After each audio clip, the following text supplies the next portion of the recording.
स्वच्छता ही सेवा पवित्र गांधी जयंतीर शुभ अवसर में सारा देश में महा आडंबर सहकारे पालन करा जाउछि स्वच्छता ही सेवा कार्यक्रम अंतिम पर्याय स्वच्छता सांस्कृतिक महोत्सव।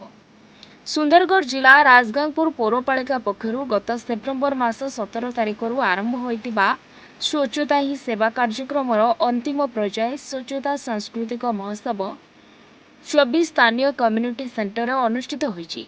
पौर कार्यनिर्वाही अधिकारी विक्टर सरेंग, पौराध्यक्षा श्रीमती माधुरी लुकुन, उपनगरपाल एमडी इरफान, पूर्वतन उपनगरपाल वरिष्ठ काउंसिलर पूर्णचंद्र राउत, कुशल सिंह, विभिन्न वार्डर महिला पुरुष काउंसिलर पद्मनाभ सामलक सह राजगांगपुर सहरर विभिन्न वर्गर विशिष्ट व्यक्तिविशेष, समस्त पौर कर्मचारी, अंगनवाड़ी मिशन शक्ति, समस्त महिला पुरुष स्वच्छसाथी ब्रह्मकुमारी प्रतिष्ठान सहित विभिन्न अनुष्ठान पक्षरु सांस्कृतिक कार्यक्रम माध्यम उपस्थित भद्र मंडली को स्वच्छता ही सेवा सचेतनता कार्यक्रम अनुष्ठित हो जाइछि।